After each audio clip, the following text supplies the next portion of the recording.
Hi, this is Matthew Robert Payne, and this is He's Redeeming Love, the book. This is chapter 81, and this is called Hospital Stay. I'd freshly arrived from my community centre at the Salvation Army, and I'd been reported to the police by Angela, a friend in the Salvation Army, and Sarah had been sorry to see me go, but saw me loaded up into a police van, and they arrived at the hospital. When I got to the hospital, they didn't have places in the psychiatric ward for me. They didn't have a bed, like I said in the last chapter, and I was put into a ward and shown into a room and given a newspaper to read, and they took blood tests and basically told me to stay in the room. And once again, it was boring. I had to stay there for a couple of days. I remember I've been doing YouTube videos because I was doing YouTube videos, and I was seriously wired or seriously high and in a state of mania without my medication. And so I asked him for a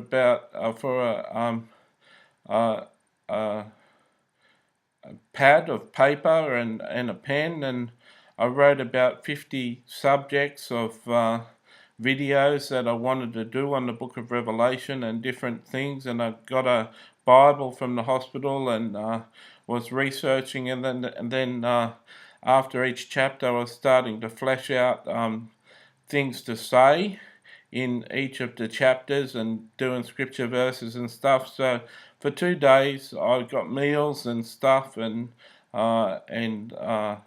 regular checkups, and I was busy for 2 days flashing out about 80 videos that I was going to shoot when I got home, and got my camera back at home and was able to get out of the hospital. Once I've been to the hospital, I realised that you only have to stay a few weeks up to a month, and you get let out again when you got medication, and they feel that you're safe for the environment again and for society again. So I knew the process and the rigmarole. I was upset once again that Jesus had told me that I was well, and I didn't turn out to be well, but it's a funny condition that I had with Jesus, and it's a funny relationship I had with Jesus, even though technically you could say that Jesus lied to me if you didn't take into consideration there was an Antichrist spirit speaking to me. You sort of forgive Jesus, and I'm not sure if I realised that the false Jesus had told me that I was healed, and so Jesus didn't really lie to me, or whether I thought it was Jesus and he had lied to me. Whatever the case was, I knew that I had to do my time and take my pills and get well, and I was thinking about doing the 80 videos that I'd fleshed out on paper to do when I got home with my video camera. So after 2 days, I was transferred to the psychiatric unit, and psychiatric units can be scary places. They're often full of people that are really crazy, and they're more crazy than you in some respects, and you've got things in common. You can talk about crazy themes and crazy ideas, and people in psychiatric wards understand you and can relate to you, and sometimes you can find a Christian in there that you can talk on pretty intense subjects, and you can speak with a level of intensity in your character and in your voice for quite a while, and someone who's clinically insane can handle that intensity in you, and you're both locked up in a place with no place to go, and so you've got the time to talk, and you can listen and talk and listen and fill in your days. There always seems to be a couple of nurses in each psychiatric ward that you take a shine to. There was in this psychiatric ward in Sydney St Vincent's Hospital. There was a couple of nurses that I really enjoyed. There was one female and one male that I really liked in this psychiatric ward, and I always enjoyed talking to the female and the male nurse that were nice. I think I've discussed it before that in many psychiatric wards, nurses are burnt out and upset. All they seem to see are crazy people day in and day out. They don't really get to see me when I'm in a good state or in a good mental condition. They only get to see me and other people when we're in a really bad state and when we're saying some really crazy things. And so life for them must get a bit monotonous after a while, that all they're dealing with is crazy people, and these crazy people like myself think that they're right and they're one of the two witnesses who one of the two prophets that are going to judge the world, and they're convinced that they've seen Jesus and they've met Jesus many times in visions, and they're going to judge the world and cause a third of the world's population to die, or all sorts of crazy things that they believe that they're going to do, which I'm sure I was writing about the two witnesses of Revelation, and I was going to do videos on the two witnesses of Revelation that I'd fleshed out in the hospital before I'd come into the psych ward. So I'm sure that was a theme that was on my mind, and probably what I was talking about. So you can understand nurses thinking that you're a little crazy and giving you a wide berth, and they always have a place in hospital which is a nurse's station, which is behind glass doors, which is a locked office, a security office, so they only come out to do medication and check on things and go up and down the wards once in a while, but most of their time they spend is in their office, locked away safely, and they don't seem to like to come out and talk and socialise much with the patients, and I can understand that. But it's sad that so many of them are burnt out and have got bad attitudes towards the psychiatric patients. I don't know if I could really expect much more of people. I know that for many years I did prophecy and I got burnt out, and then now when people ask me for a personal prophecy online, I politely tell them I've been burnt out and I don't do it anymore. But there's a certain state you reach when you're burnt out. You just haven't got the time or energy to deal with it anymore. And so I can imagine when a nurse gets to that state and they haven't got any other career prospects or any idea of doing anything else because that's all they're trained for, I can see that they're stuck in between a rock and a hard place. They've got this job to do, but they don't really enjoy the job, so they just go to work and suffer through it.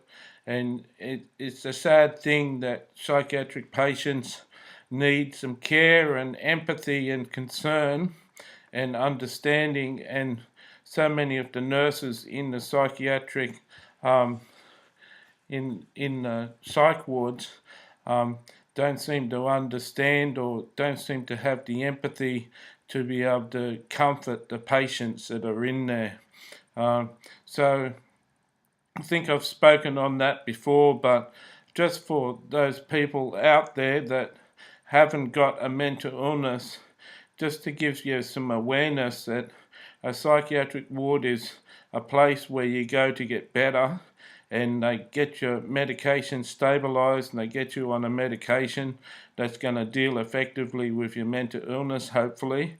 And you're only there for a short time until everything's stabilised and it's running fluidly through your blood until you're in a healthy condition and you're no threat to yourself or society.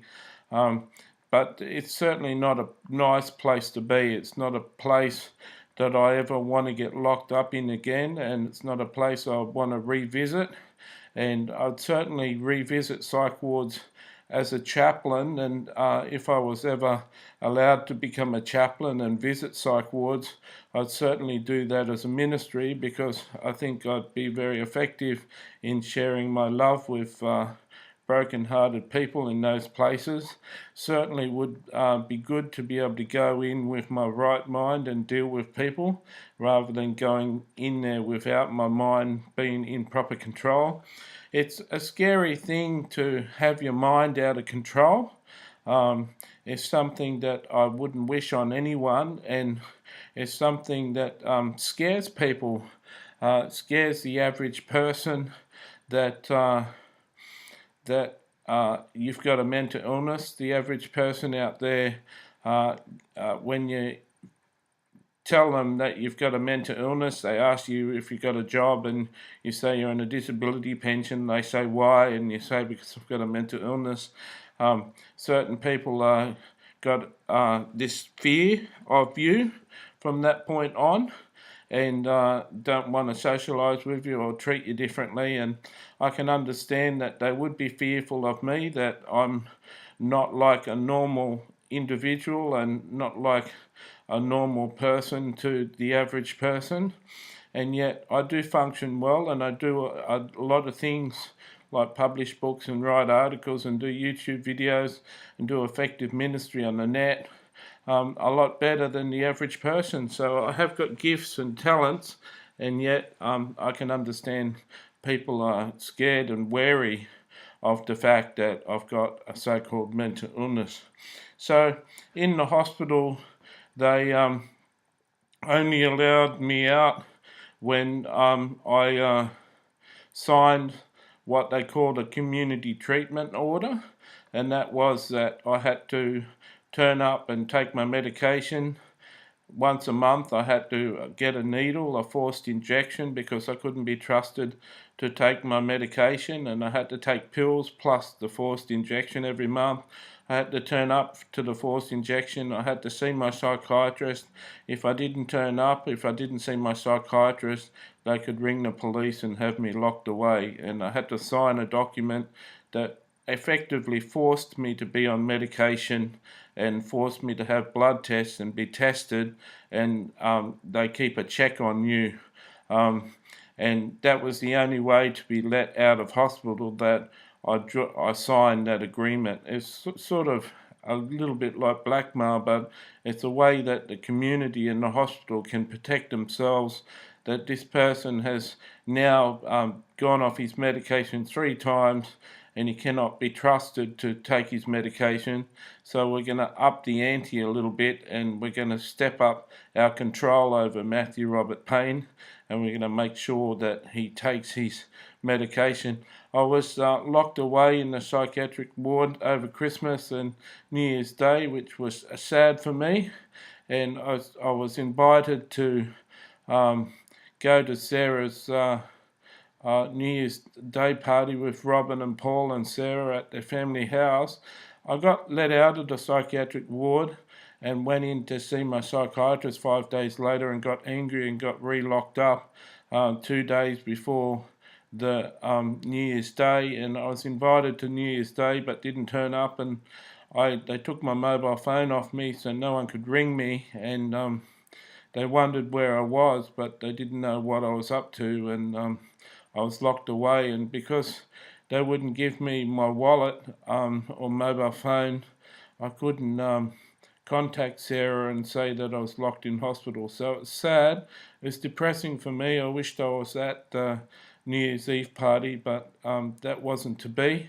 And that's one of the things of mental illness. Sometimes you suffer things that you're not really happy for. So it's not good to be lied to by a false Jesus. God bless.